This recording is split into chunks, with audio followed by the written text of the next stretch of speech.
instruction, and I understand there were some changes made in that version, but let me just ask it this way. Is there currently any 100% online instruction private institutions that you're aware of? Is there anything out there?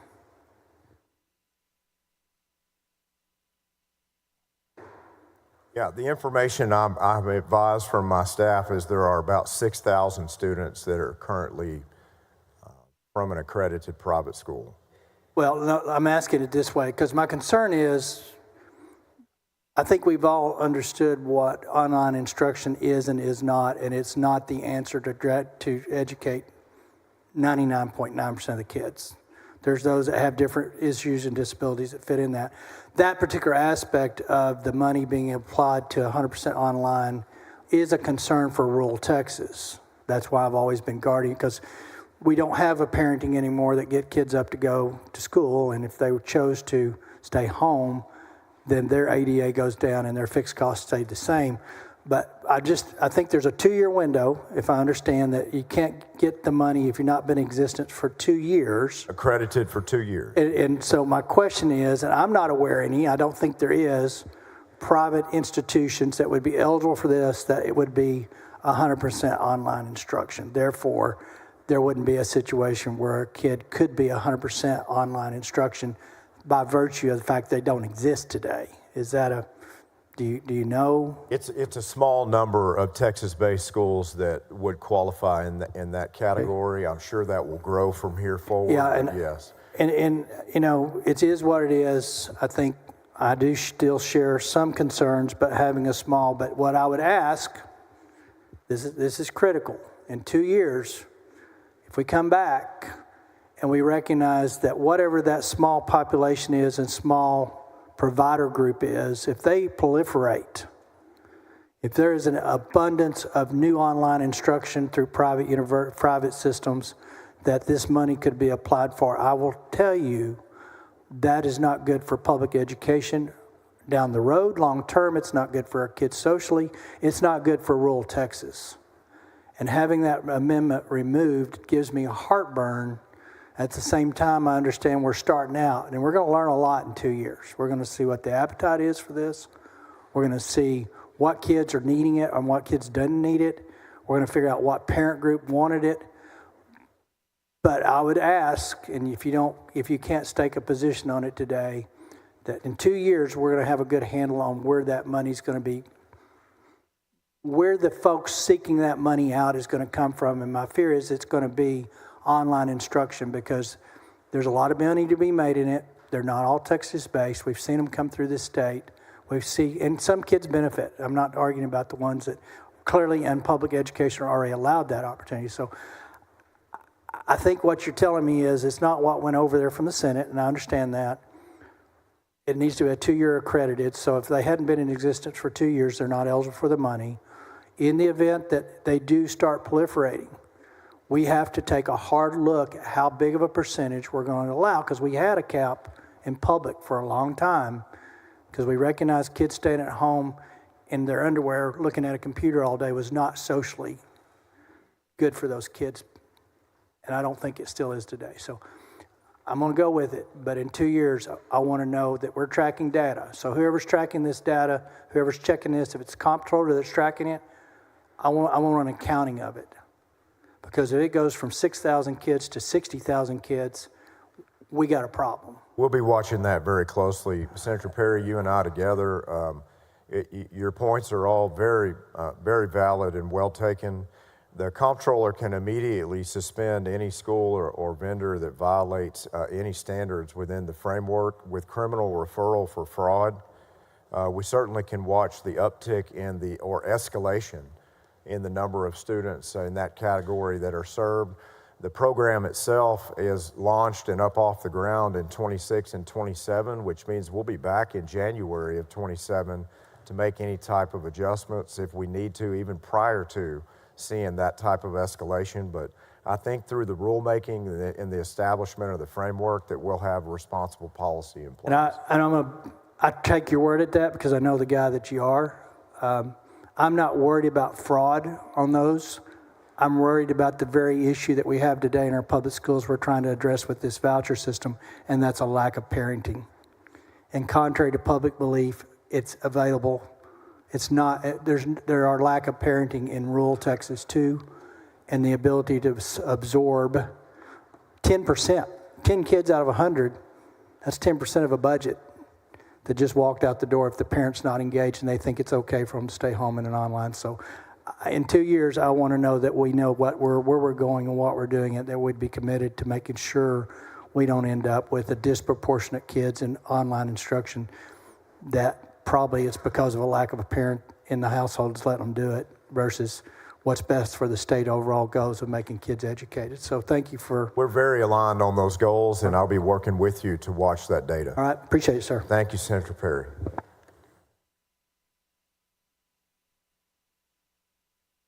Senator Menendez, do you have another question? Two quick questions. I just was looking over the bill, wanted to make sure they're still in the bill. Senator Creighton, do you yield? I do. I yield. Thank you. Thank you very much, Mr. President. Senator, last session when we passed this bill out, we added an amendment here in the Senate requiring that all the education service providers would be operating as Texas companies and not out of state. Did that stay in the bill?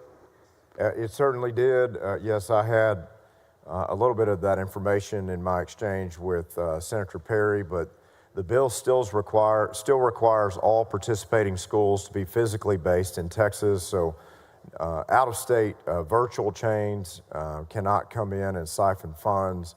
Any in-state virtual program has to comply with Texas private school law, state background checks, comptroller audits. That might not be exactly the angle that you were asking about, but at the end of the day, yes, those provisions remain intact. We've seen an operator, even with the physical presence in Texas, take money to Colorado before, so it's a good thing that we're going to have strong oversight. The other requirement that we added was reporting of race, gender, school district, and the campus the student would have attended if they decided to take one of these ESAs and go to a private school. Is that reporting still in the bill? Still remains. Okay, great. Thank you. Thank you very much. Thank you, Senator Menendez. Members, are there any other questions? If not, those who want to speak on the bill, this is the moment to do it. Yes. Is Senator it appropriate time to call a point of order on the bill, or should I wait a little bit more before we open up? I mean, There's never a good time to call a point of order. Mr. President, Especially today. But you're entitled. I can imagine what the outcome would be, Mr. President, but I would rise to bring a point of order against SB 2 against further consideration that it violates Article 3, Section 35 of the Texas Constitution, Rule 702 and 715 of the Texas Senate Rules of Procedure. Would you care to explain it? Oh, absolutely. You heard the colloquy, the exchange members between Senator Creighton and I about the IEPs. Whether they're allowed by everybody at law, it makes no difference.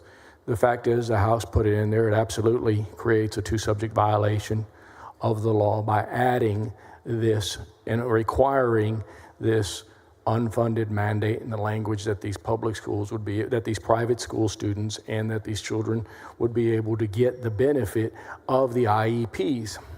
So textually, it violates the two-subject rule. The fact that it didn't need to be in there is insignificant. Fact is, it was placed in there. Didn't need to be in there, according to Senator Creighton, because these things are offered to all students. But by virtue that it was brought in there, it violates the two-subject rule, in my opinion, respectfully. You can bring your point of order up here.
Members will stand at ease for a few minutes.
Members, the point of order is respectfully overruled.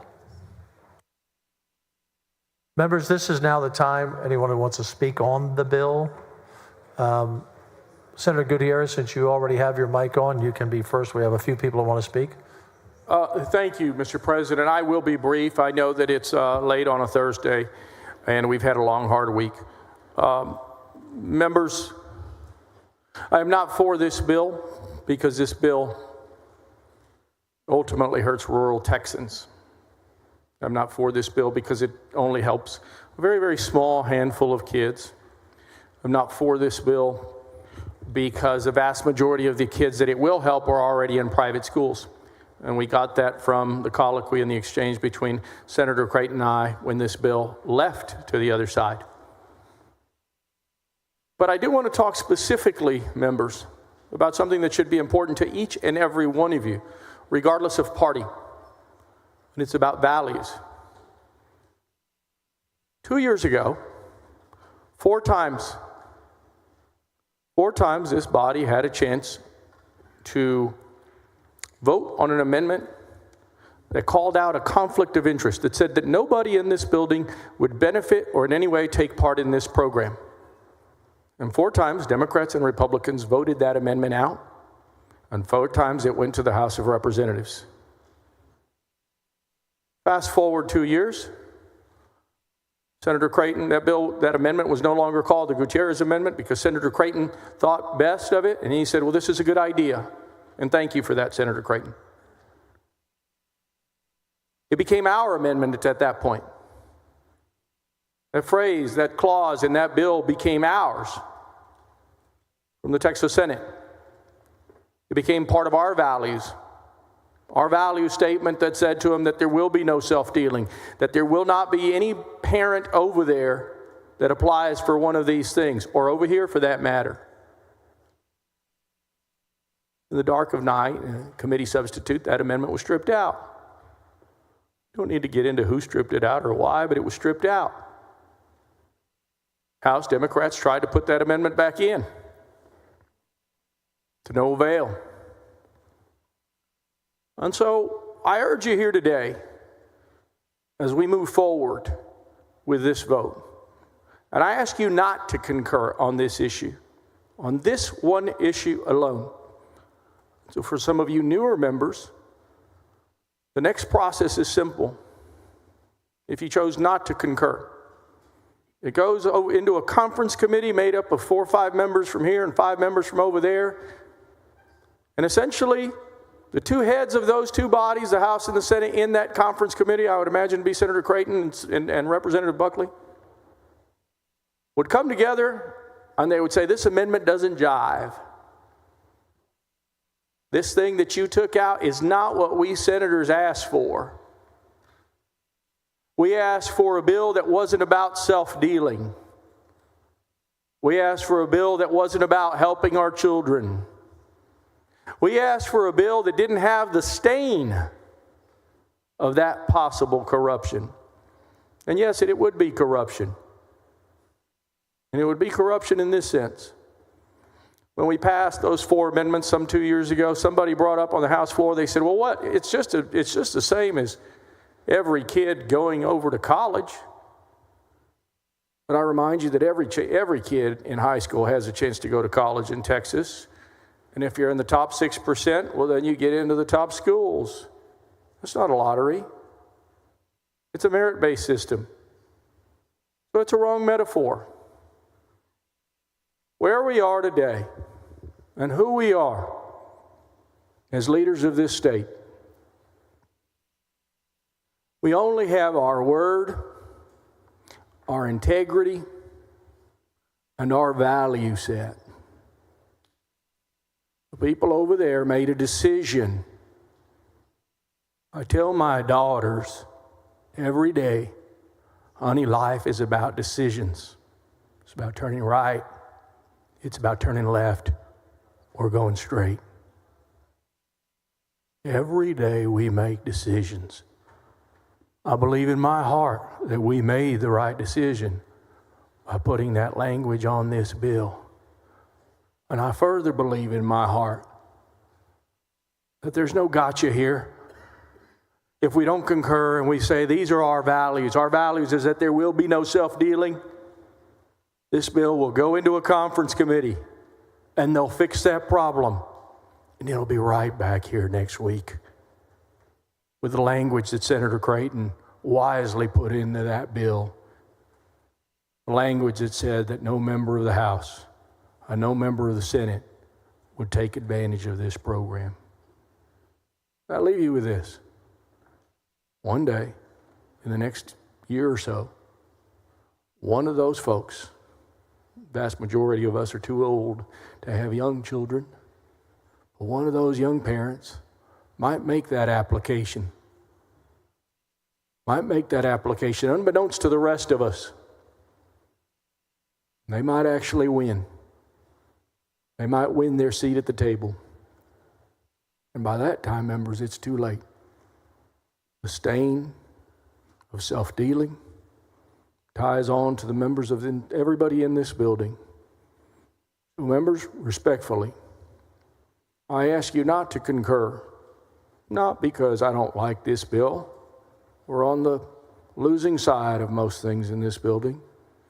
I ask you not to concur because this would be the right thing to do, to put back our values back into this thing. A value that says that we are not here to self-deal. The value that says that we are here to do for others in Texas and not for ourselves. With that, I would ask Mr. President, I would make a motion not to concur.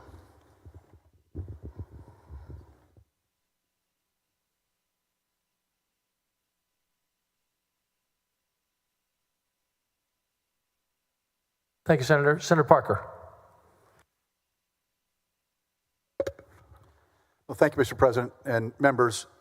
This is an incredible day. This is a historic day for Texas and for Texas education. And I want to thank you, Governor Patrick, for your steadfast commitment all these years to making this happen.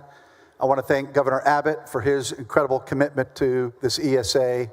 I want to thank all the members of this floor that support this legislation. And of course, all of our friends in the House. I see Chairman Buckley here that have worked so hard to get it done as well. But Chairman Creighton, for 19 years, you've been passionately fighting for this legislation. All the years now in leading our higher education and education package here in the Senate have brought us to this moment. This is about the kids. This is about the fact that we know that we've lost generations of kids in this state and in this country to a lack of educational attainment because they've been trapped in underperforming schools. And as a result of that, they didn't have the ability to escape and be upwardly mobile from difficult economic times, from poverty, from difficulty, because we know that education is the great equalizer, truly the greatest equalizer. We also know that there's no more important investment than protecting our children and investing in all of our precious kids in this state. Nothing more important, no investment more critical. It's the future of our workforce, it's the future of our economic vitality, but it's also a morality that we give every student the opportunity to make the most of their God-given potential. And this ESA opportunity will give those kids that have been trapped in underperforming schools an enormous opportunity to have a bright and prosperous future. And so it's an exciting and historic moment and day here in Texas. Again, I want to thank Chairman Creighton and his entire team that have worked so hard for all these years, along with all the leadership and members in both bodies that support this legislation. This is a good piece of legislation that will make a real difference in the lives of so many Texas kids. And so it's my honor to support concurring today. Thank you, Mr. President, members. Thank you, Senator. Senator Menendez. Thank you, Mr. President. Members, we are all elected by our districts. Each of us have nearly 1 million people, some probably more, in our districts. We've got about 5.5 million students in our public schools. And you know, I just heard something from my good friend, Senator Tan Parker, and I have to agree with that comment where he said, there is nothing more important than educating our children. You're absolutely right. That's the future of this state. But that's exactly what's the problem with this legislation. You talked about some kids being trapped in underperforming schools. The answer isn't to give 100,000 children a lottery ticket to go to a private school or somewhere else and leave the other 5.3 or 5.4 million children trapped in underperforming schools. The answer is to invest and improve and give every child in every community, in every district, whether it's rural, urban, suburban, every single child that shows up. Those children didn't ask to be brought into this world. And they're hoping, I would assume, someday they'll thank their parents or whoever their guardians are for giving them the best opportunity, for putting them in the best place to get an education.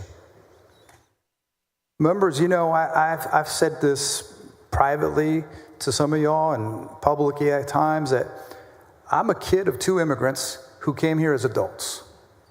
One with a fourth grade education, one with a nursing degree at the age of 18. And they didn't know one word of English. All we spoke was Spanish at home. And if it weren't for the education that they found a way to give us, there's no way I'd be standing here or anywhere else for that matter.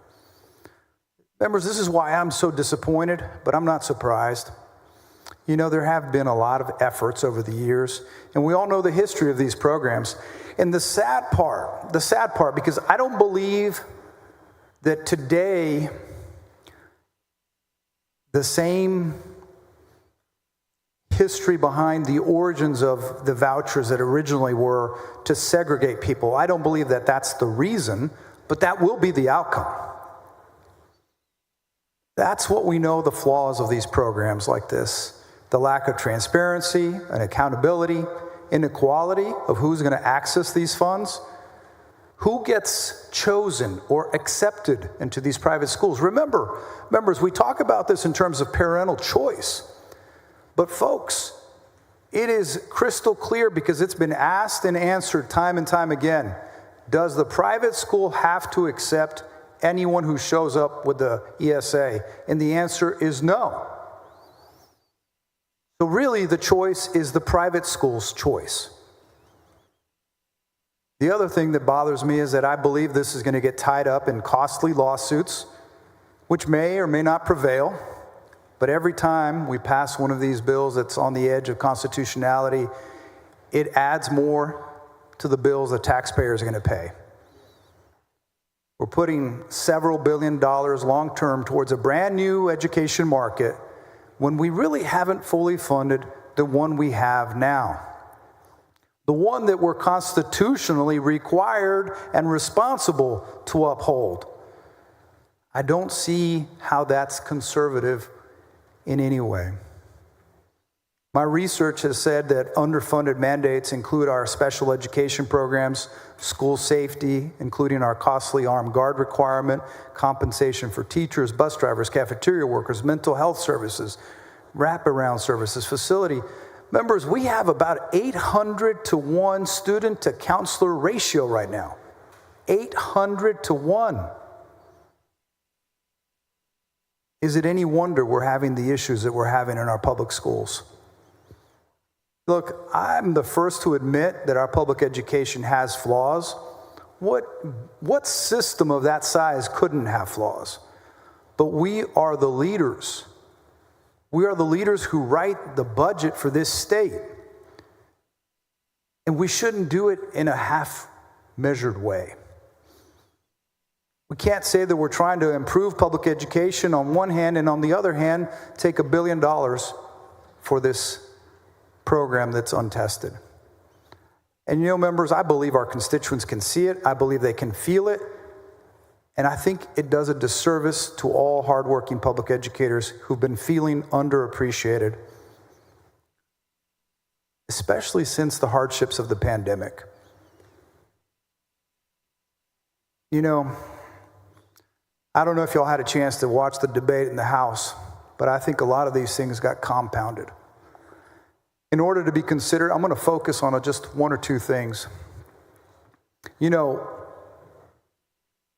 I asked our chair about Plyler versus Doe, the Supreme Court case that said any child who shows up at your school, you should educate them regardless of their status, because children don't have a choice where they're born or who their parents took them. We wouldn't hold the child responsible for being in a car seat or in a car if their parents just jumped in after robbing a bank. We wouldn't call the children accomplices.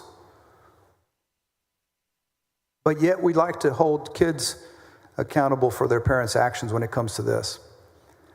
Freely accessible public education for all, because frankly, we have a long history of arguments supporting the fact that this creates a stronger democracy through a well-informed population. This secures economic growth through creating more skilled and innovative workforce, increasing productivity.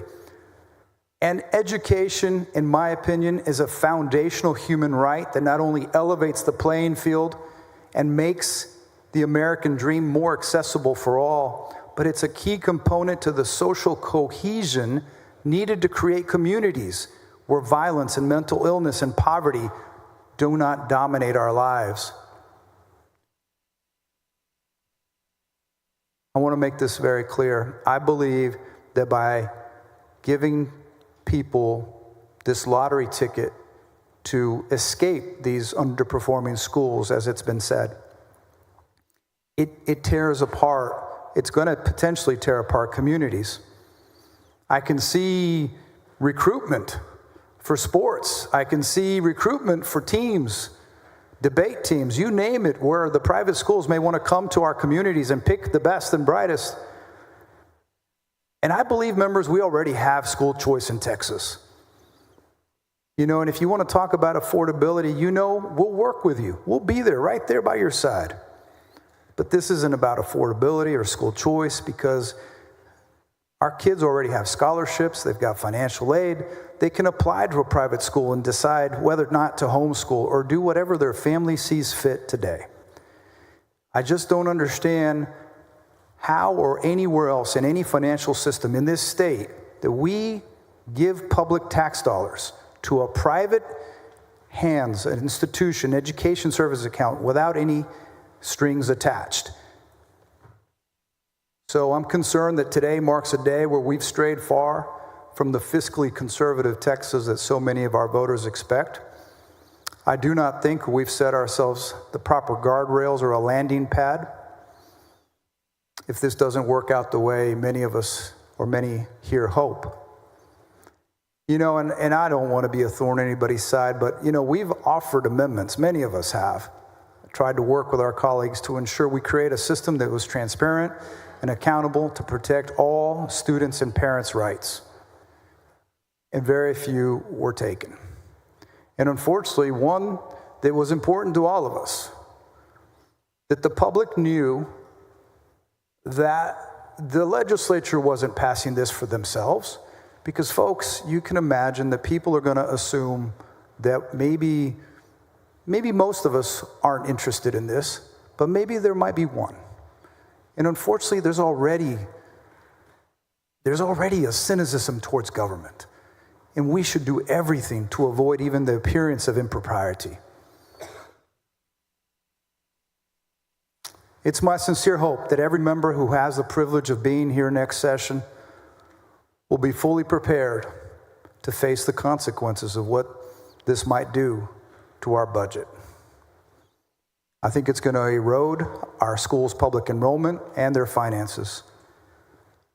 And I also sincerely hope that for the very few who are going to be eligible and who are able to use this money, that it does make an impact on them and their families, because I know that money can help them. And I wish there was enough money to help every kid get the best education possible. But members, we got to remember, at best case, this is only going to help 100,000 of our 5.4 million kids in our public schools. So for this and other reasons, I respectfully will be voting no on concurrence to Senate Bill 2. Thank you, Mr. President, members. Thank you. Senator Eckhart, what purpose? Speak against concurrence, Mr. You're President. recognized. Thank you so much. So many of my colleagues have spoken eloquently, and I'm going to confine my remarks just to the fiscal impact here. I heard my colleague, Senator Parker, say that students are trapped in underperforming schools. What was not said is underperforming schools that we underfund. It is the state's obligation under the Texas Constitution to provide a system of free public education to every child. We all take that responsibility very seriously, or we should, because public education is the greatest engine for public prosperity that democracy has ever created. We are a wealthy state with a significant surplus. And due to the miraculous, truly miraculous efforts of public educators, our public school system remains average in performance in national rankings, even though we are underfunded on average national rankings pretty significantly. And yet, we are looking at siphoning $1 billion out of our already underfunded system to help a tiny percentage of Texas school children who are mostly already in private school. And that $1 billion under the fiscal note quadruples by the end of this decade. Quadruples. If I'm just looking at my school district, my largest school district is also the largest donor district in our system of public education funding, sending between $700 and $900 million to the state to subsidize the state's obligation to fund a free and adequate public education.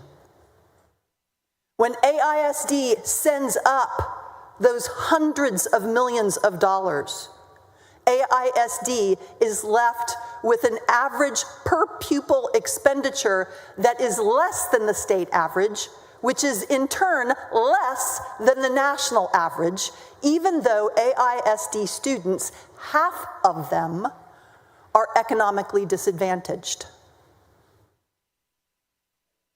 When we are talking about children trapped in underperforming schools, you would think that our solution would be to make those schools whole so that they can perform well, instead of siphoning more money out of them, taking public dollars and giving them to private schools, so private schools can pick the students who will be most profitable for the private school. And in turn, the people who will most be advantaged by this coupon will be people who are already sending their children to private school. This is a transfer of public wealth to private companies who have no obligation to take a child that will cost them more than the average. This is a transfer of our public wealth to private companies. It is not a solution for children who need and deserve an adequate public education. Thank you. Senator Paxton. Thank you, Mr. President. Thank you, Senator Creighton, for this bill. This has been a long time coming. It's been a primary focus of this session, but of course of the last session, but it didn't start then. This really is an example of legislation where we're the ones planting the flag, but many, many went before us to establish the groundwork and to explore the best ways of providing this opportunity today. I want to thank you for the both and approach that you've given Texas school children. We have focused on our traditional public schools with unprecedented funding for teacher salaries, for retired teachers. We've put more into our public schools this session than ever before. We've invested more in our charter schools for the families who want that for their kids. And now we've added the ESAs for all kids, kids with special education needs, homeschool families, economically disadvantaged families. This is a day that is going to make a difference in our Texas future. And as a former teacher myself, as the mom of 2 daughters who are certified Texas teachers, as a parent, as a grandparent now, I want to thank you for the opportunity I've had to be part of this legislation. And I look forward to continuing to work with you as this concept and practice matures, and every Texas kid will have a brighter future. Thank you, and thank you, Mr. President. Thank you, Senator Cook.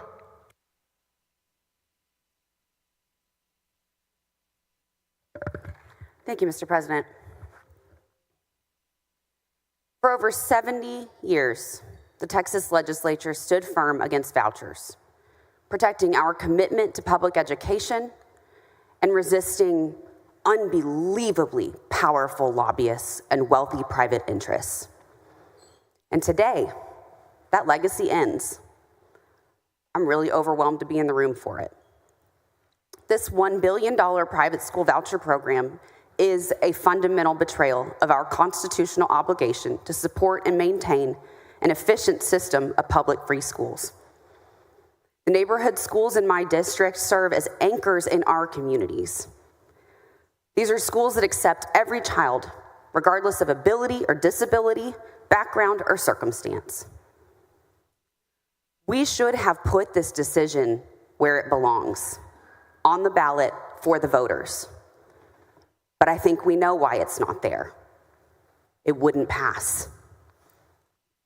We should be letting them decide if this is really the direction that they want for their children's future.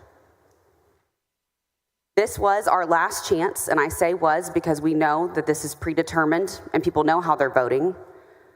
Our last chance to stand up for Texas children, for our teachers, for our communities, and to affirm that public money belongs in public schools. And I really don't like to talk about party in this chamber. Y'all probably may never hear me talk about it again, but I do need to just tell the truth right now. Democrats did not vote for this. It is a Republican legislature that is passing vouchers. This is my message to the public of Texas. A Republican legislature is passing this policy. And it is statewide Republican leadership that wore you down. Year after year after year, people voted their districts, but somehow this time it's passing. The last thing I want to say is to my district, and it's just that I'm so sorry. I am so sorry I couldn't protect you from this. And I know how devastated we will all be, but when we're done licking our wounds, we're going to put on our boots and get back out there. Because the dream to fully fund our public schools will not die. And I will work the rest of my life to make sure that it happens. Thank you, members, and thank you, Mr. President. Thank you, Senator Cook. And you pretty much crossed the line on a political statement. We don't make those statements on the floor. We'll forgive you, you're a freshman, and we do fully fund public education. And many of the people in your district support school choice. You need to look at the polls. Senator Betancourt. Thank you, Mr. President and members. It's a joyous day today. It's a joyous day because I want to start off with, as a member of the Catholic faith, Pope Francis supported parental choice.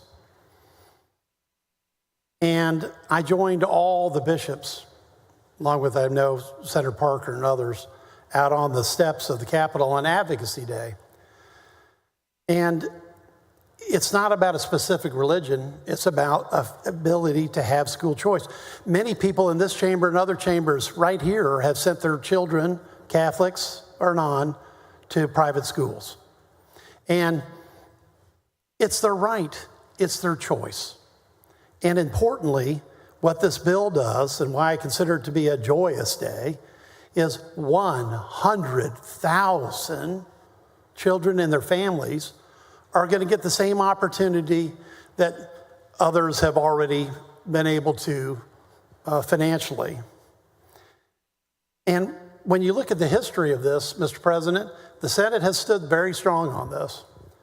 We've been for school choice for a decade.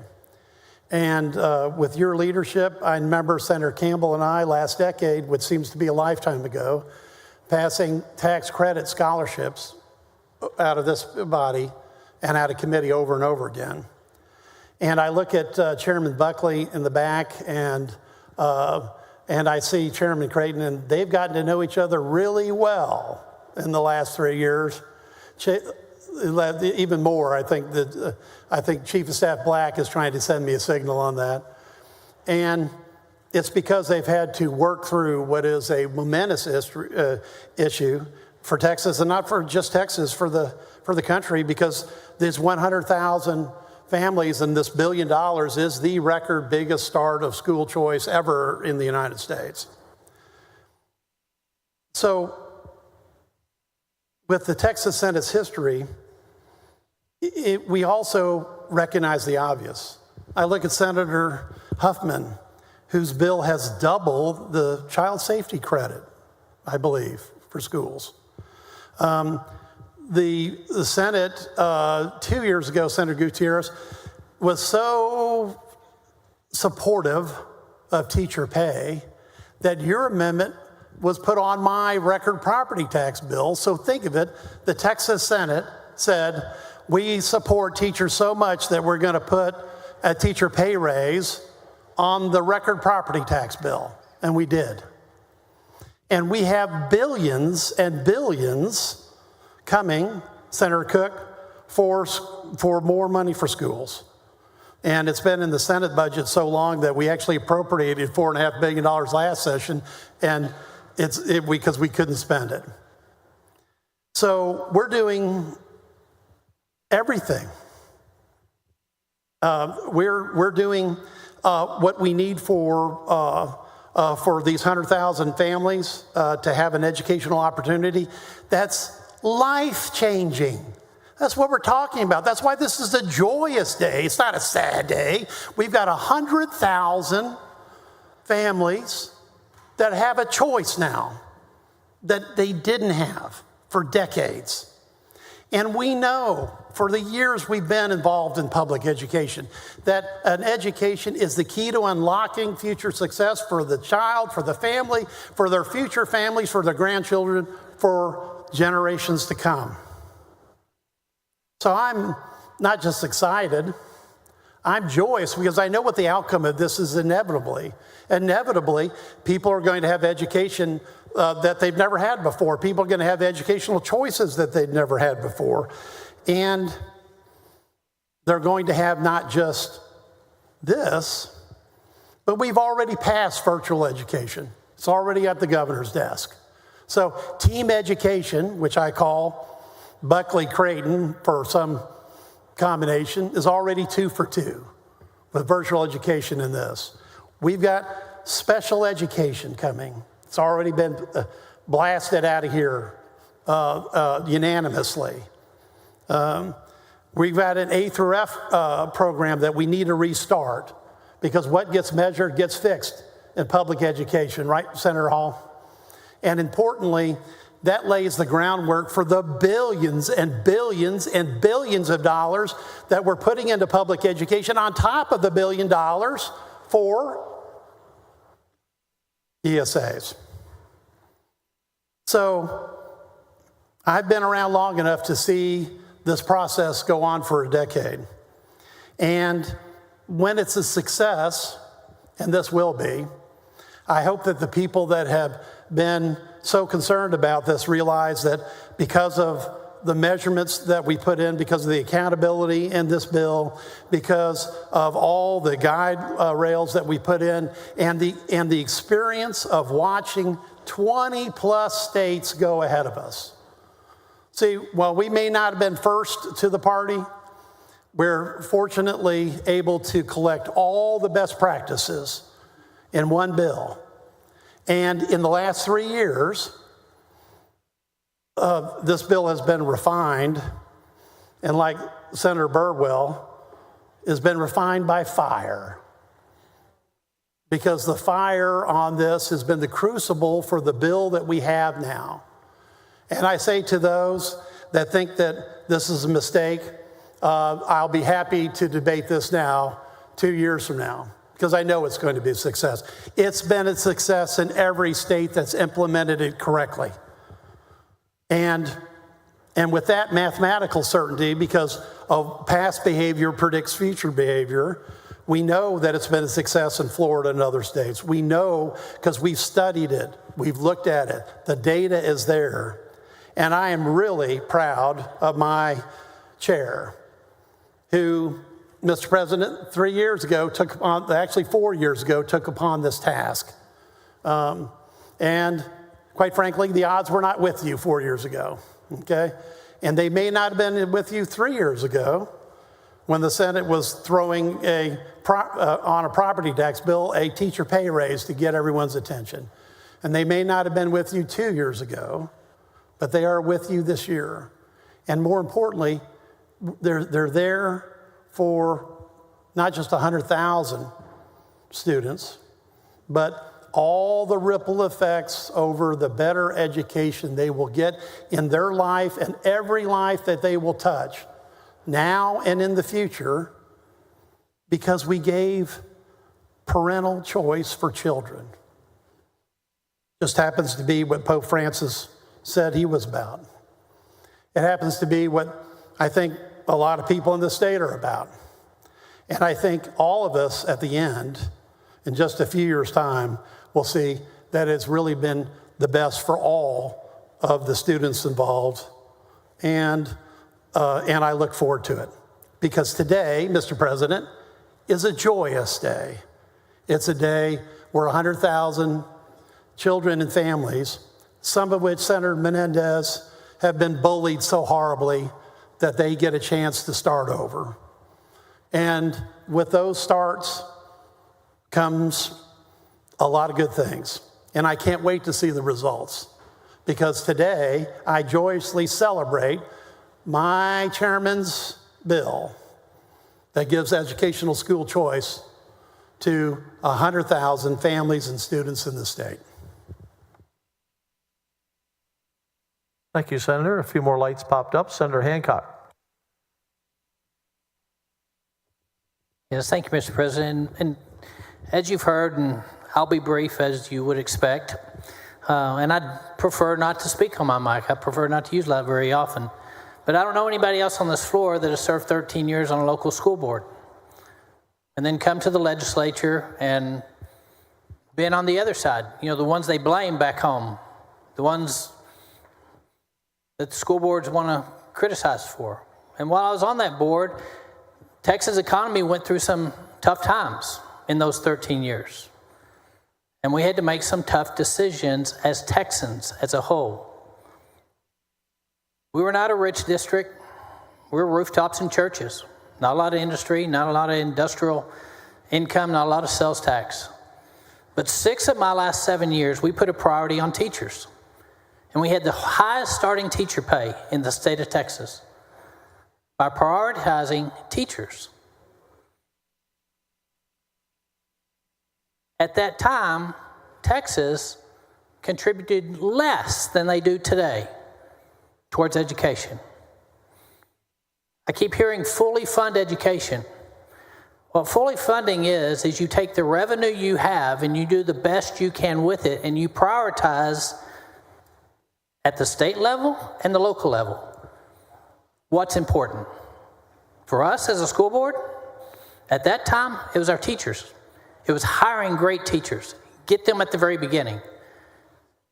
If we had 200 spots, 250 spots, we'd have 2,500 applicants. We could pick and choose. In fact, my district director was one of those teachers that came during that time, straight out of school. And so as I listen to this, as president, we hear a lot of compliments on education savings accounts and giving people choice. I was there for 13 years as board member before I ever got here. Competition is good. I've met with parents. I've met with fathers that were trying to figure out with 2 kids how public school was great for one, but how could they afford for the other one that just was struggling in the public education? I received reports today. Schools in Fort Worth ISD, for the 5th year in a row, failing. At the point the state has to come look at it. But I'm not standing here as a proponent of one, education savings accounts, so that families can do what they feel like is best for the education of their child. And I'm not standing here on the other side as a former school board member who spent 13 years volunteering. We didn't get $600 a month on the school board because I love public schools and my kids went to public schools. I'm here as an elected official, just like most of you here that are voting for this bill, who love, support, and are fully funding education to our capabilities at the state level because we support public education. But we recognize that there are those that need assistance to do what they feel like is best for their individual child. So I'm not one or the other. I'm both. And I think this session, Governor, we are doing both. And we're prioritizing what I prioritize, what our board prioritized 6 of those last 7 years. Our teachers, and recognizing that. So I just couldn't sit here and listen to all the bantering back and forth without pointing out, look, we're trying to do what's best for all Texans. Not just for an institution, not just for public education, all Texans, and all Texans aren't cut the same, and all educational needs are not the same. There are some unique needs that we're trying to address here. And so, Senator Creighton, Chairman Creighton, I appreciate, Chairman Buckley, appreciate y'all's work on this, and your work on public education and improving it, and your work making sure our teachers are taken care of. Thank you, Senator Hancock. And as a former education chair in this body in 2013, I've written and working with Brandon Creighton and Joan Huffman 6 budgets on education. And just for the record, 10 years ago, we spent about $40 billion on education, Senator Eckhart. And this year, it's over $80 billion. That's a $40 billion increase. Teacher pay in 2019, Senator Cook, was $54,000 on average. Today, when we leave here, it will be $69,000 on average. And even though we've doubled our funding to public education in 10 years, the population in our public schools have only increased 2%. So we have fully funded to our best ability, and it's nearly half of our budget, or more than half of every dollar we spend in Texas goes to public education. So you're right, we can do both. And we will always cherish public education because that's where 95% of kids will be, and we want to have the best public education system in the world. Senator Campbell. Thank you, Mr. President. Well, I've been a longtime advocate for school choice opportunities. Parents should have the right to choose the arena they feel is best to educate their child. Children deserve to not have their educational opportunities defined by a zip code. I thank you, Chairman, for your hard work, as well as members of both chambers, our Lieutenant Governor, our Speaker, and our Governor, who've worked hard together for children's educational choice. Today, we stand at a crucial crossroads, voting not merely on a bill, but on a bold vision for our children's future. Thank you. Thank you, Mr. President.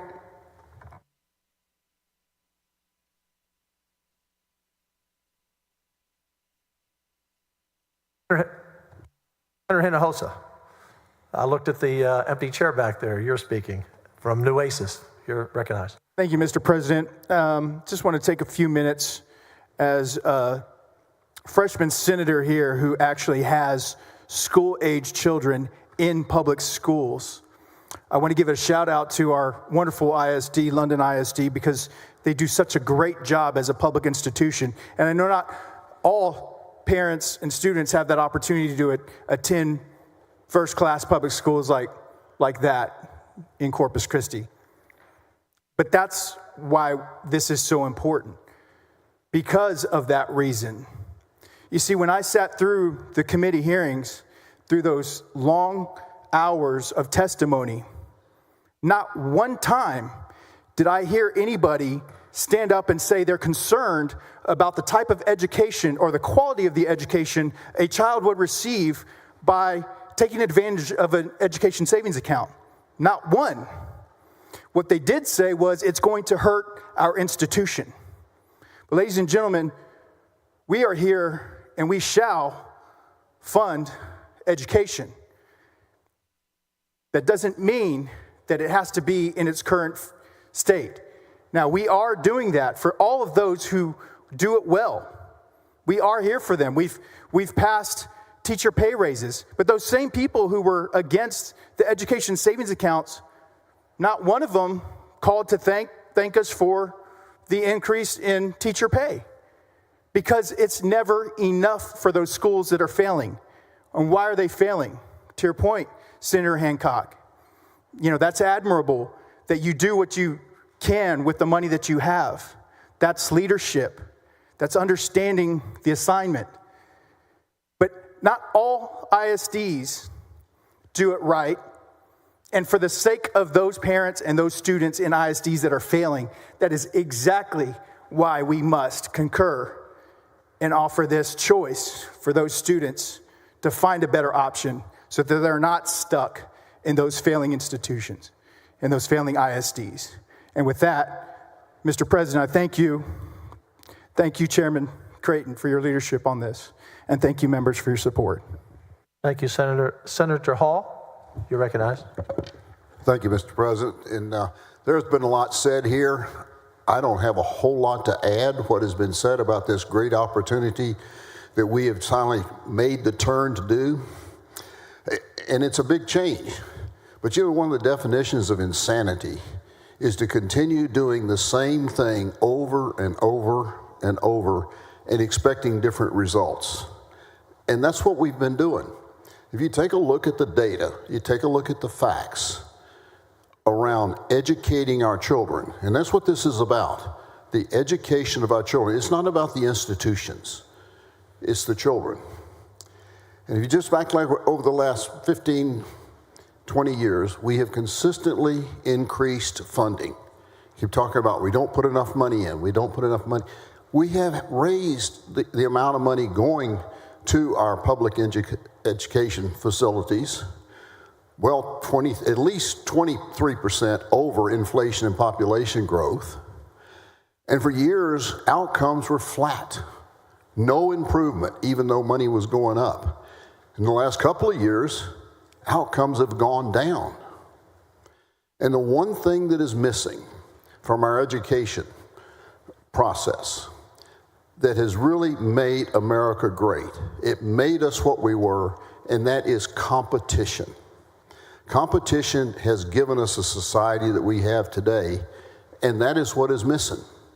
Competition in trying to make better outcomes for education with the children. And I think this is a great opportunity that's coming. And I think we're going to look back on it in a few years and say, the 89th legislature got it right. They finally figured out and managed to come together and produce an outcome that's going to result in improved outcomes for the education of our children. With that, I thank you, Senator Creighton, and all of you that worked so hard to make this happen. Lieutenant Governor, that you've pushed for this. This will be remembered as one of the hallmark of our Senate and House. Thank you. Thank you. Senator Middleton. Thank you, Mr. President. Members, thank you, Senator Creighton. It's been a long, hard fight. Thank you, Mr. President. From day one in the Senate, when you first got elected, this has been a priority for you and for so many in this chamber. And I really don't know if there's anything that we could do in this chamber that would have a more positive impact for so many generations of Texans before us now, because this will continue to build. This will continue to improve lives. This will continue to give opportunities, because what we're doing is we're opening a door, right? We're giving a chance. We're giving a choice. And we represent all children, public school kids, private school, homeschool, charter, all children. We represent all children. But not all children have that choice. And that's why this bill is so important. And it's a parental rights bill. Who knows a child better than their mom or their dad? Nobody, right? Nobody. Who should have the final say in a child's education? Their parents, not the government. And something else. Our rights as parents are from God and not government. And what this bill does is it allows those parents that can't afford that choice, and they know there's something else their child needs in their child's education that they can't afford currently, guess what?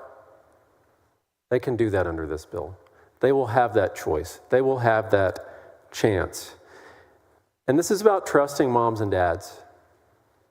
No one's deciding for them. We're not making anyone choose here, right? We're allowing the moms and dads of our communities, our county, our city, in your neighborhood. These are moms and dads that live on your street. And we're saying, you know what? We trust you. We trust you to decide what's best for your child. And you should get to decide how those education dollars are spent. Because nobody knows your child better than you. And they can choose private school. They can choose tutoring. They can choose educational therapies. All kinds of things. Because guess what? They know best. And in Texas, parents matter. And that's the message we're sending with this bill. So thank you, Senator Creighton. Parents do matter, and you're fighting for them here today. And I'm proud to support the concurrence for SB 2. Thank you, Senator. Senator Creighton, and I see Chair Buckley in the back. Thank you for your incredible work. It wasn't easy here for 10 years. I know it was a little harder over there. So thank you. And Chairman Frank, thank you for being here. And of course, I see Robert Black representing the governor. Thank him for his efforts. Senator Creighton, to close. Thank you, Mr. President, members, and I appreciate all the commentary. This has been, as it's been mentioned many times today on this floor, a long journey Senator Gutierrez, I think your comments were excellent about the conflicts and the provisions that didn't survive between the Senate bill and what ultimately came off the House floor. And you may be surprised that we could suspend on Monday and bring that policy back in a separate bill. So stay tuned on that. I think it's important today that we all understand that we're celebrating on behalf of the students of Texas.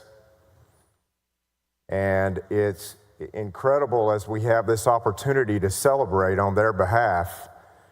It's also incredible that we somehow could bring negatives to this floor on the passage of this policy on their behalf. It's incredible that we would see a tragic line in the sand established by institutions who want control, individuals that demand control, politics, money, on, everything but the individual students being the top priority, and to manifest a narrative that you can't lift up public schools and public school teachers and public school student outcomes and at the same time provide historic opportunities for kids that are the most vulnerable in this state that need help the most. We're going to keep that tragic manufactured narrative that continues to be manifested separate from this day that we're all going to join together and celebrate, because these kids deserve it. It doesn't matter how many times someone repeats that we're underfunding public schools, when we even see in Florida, on their fourth iteration of school choice expanded over a quarter of a century, that their public schools have moved from 34th in the nation in 5 major metrics to first. And by the way, members, we put more money into Texas public schools per student than Florida. But as Senator Hall mentioned, we can't continue to just think we can buy our way out of a problem that doesn't serve our Texas students best. As Senator Hancock put it, we have so much diversity among our students that they deserve for us to deliberate and produce policies and initiatives and supports that help all of them. And that's why we would be, by my last count, as it's changing monthly, the 34th state in America to offer expanded school choice, Senator Middleton, because our parents matter. For so long, again, politics and institutions and control and the divisiveness of fake narratives that have been manufactured to protect all of those that I just listed have been fostered and coveted at the expense of Texas students that need help the most. With the passage of Senate Bill 2, the Texas Education Freedom Act, we deliver on a promise. More than 3 decades in the making. Members, there are individuals in this gallery that no matter how long our sign has been on a door in this building, they have spent their entire professional lives fighting for kids they'll never meet. Isn't that incredible? You don't hear much on institutions or control or politics in that, because I know these individuals and they're not about those things. And it's not about a billionaire trying to buy some certain outcome. That is the worst and most demeaning and diminished, lazy example of a definition of what we would be doing on behalf of Texas students that I've ever heard. And on both sides, Of those represented here, there are those billionaires. We're speaking for people that have very little voice. And there's no greater example in what we're producing here. And if you haven't changed your mind to support it, maybe one day you'll meet one of these kids whose lives have been changed by this policy. They'll give you a hug, and you'll be a believer. And I think that's going to happen. I pray that that happens. I believe that will happen. For over 30 years, lawmakers, educators, parents, they've debated, dreamed, fought for the rights of families to choose the best educational path for their kids. Nothing more and nothing less. Isn't that incredible that we're on this green carpet with a nearly $400 billion budget, and we're debating whether or not it's controversial to deliver that? What else were we sent here for? The bill isn't about institutions, it's about students. It's about putting the needs of children at the center of Texas education policy. And our public school reform and funding agenda, including our teachers, will be a national model. Yet we still have some on this floor saying that we've left all of that behind. It's not only left behind, Chair Huffman, it's a cornerstone of the Texas budget, showing that the only bill that has to pass this session sets public education as the greatest priority. I could full stop right there, but I'm not going to. Senate Bill 2 empowers families by giving them the freedom to simply make choices. As it's been said so many times before, of course there were choices prior to Senate Bill 2, but there will be choices beyond the passage of Senate Bill 2. Just as I mentioned in Florida, just as I mentioned that 2/3 of this nation have stepped before us on behalf of their parents and their children and made decisions before we did. Why in the world would Texas follow? How is it possible that we're not leading? But what we can do is we can and we will and we have and we are producing a national model. And many of those states will follow, even though they were ahead of us, because they will change their policies to match what you all have spent all of this time being very careful and meticulous and methodical to craft on behalf of Texas families. Not institutions, not politics, not money, not control. It's about our families. And if you should be criticized for that effort, welcome it. Because you have a servant's heart and you're here for purpose. At $600 a month gross, I'm convinced of it. Enjoy and relish in that purpose because you've achieved it. And for those that are not supporting this bill, thank you for continuing to vet the subject. Iron sharpens iron. Isn't that right, Senator Miles? And I respect the vetting of this topic and this subject all through this process and over the last few years, because here we are with a bigger bill serving more students, focusing on income vulnerable and special needs with more funding.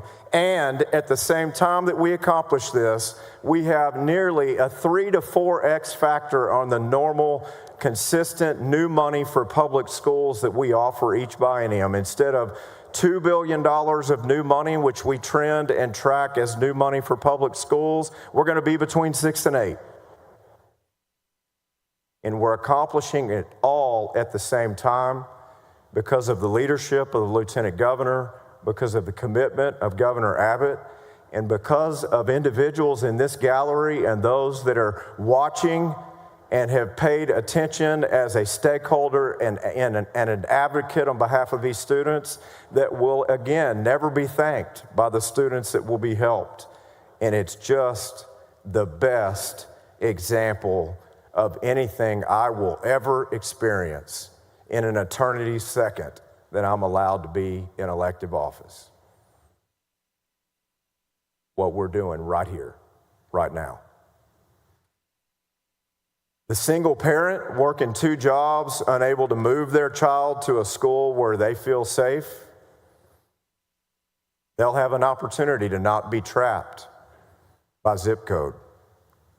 The gifted student whose potential might be stifled because one size doesn't fit all, or a student with special needs that needs an education path that's offered in another school beyond their public school, and maybe they just need to develop coping skills for a few years so that they can get back to the public high school that they have always dreamed to attend. Yes, that's what one of the grandparent coalitions told me in my office. But you don't harmonize things that way all the time, right?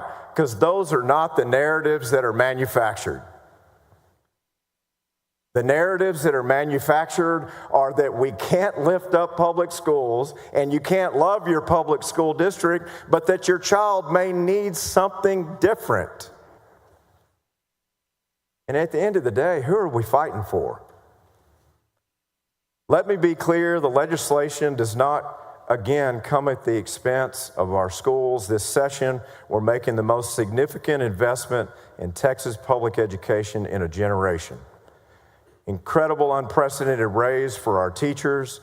We've increased funding for every student. We're restoring order to our classrooms, giving educators the tools and the curriculum they need for student outcomes to soar.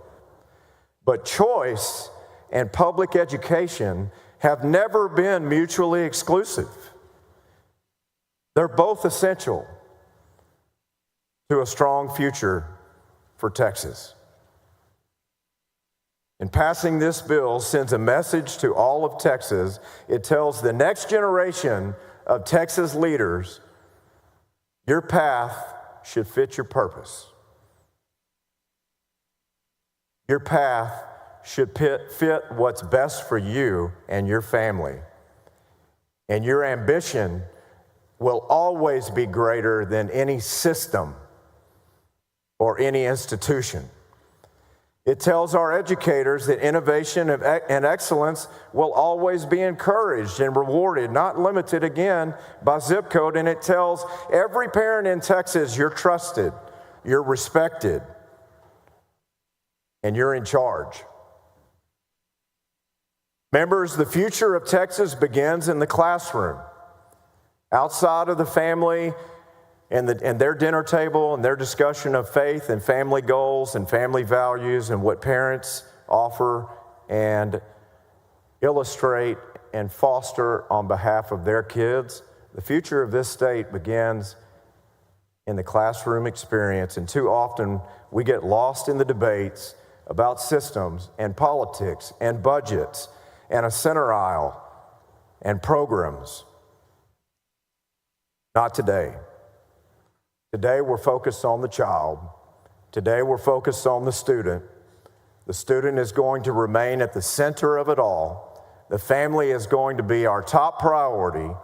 The one who needs a hand up, the one who needs supports, a better fit, or simply a chance, we're going to deliver it to them. Arizona started their plan a quarter of a century ago with 317 students. Florida started their plan over a quarter of a century ago with 17,000 students. We're launching the largest school choice opportunities and expanded choice in American history with 100,000 students, Texas style.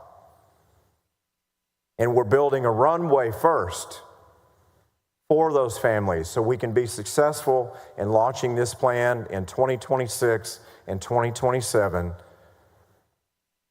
with good stewardship of the dollars that are necessary and the supports that the families deserve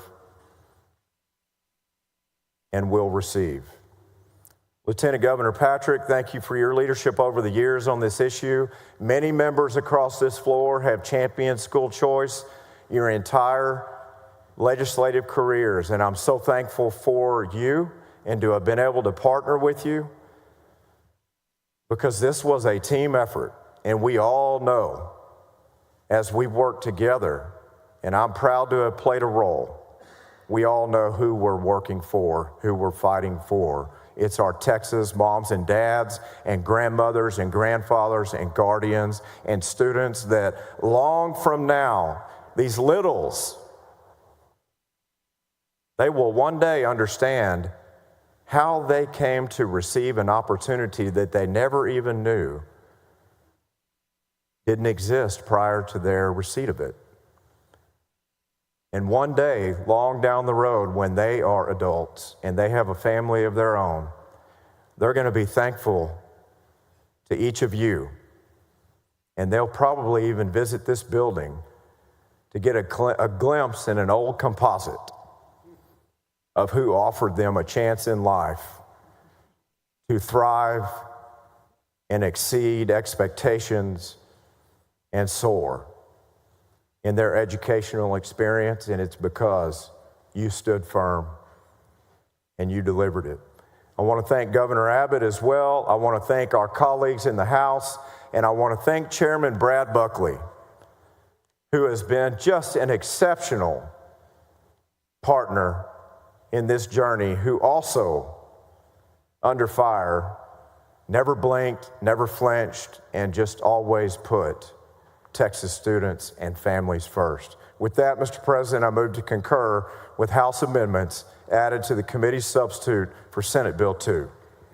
Senator Creighton, thank you again. I passed the first school choice bill in 2013 off this floor. I want to thank Marion Wallace, who's been with me for 17 years as my education director and now Deputy Chief of Staff, and Chris Duke, who has been our education guru here for the last several years. So thank you, major part of it. Members, Secretary will call the roll. Alvarado, Betancourt, Birdwell, Blanco, Campbell, Cook, Creighton, Eckhart. There being 19 ayes and 12 nays, school choice has come to Texas. Thank you, Senator.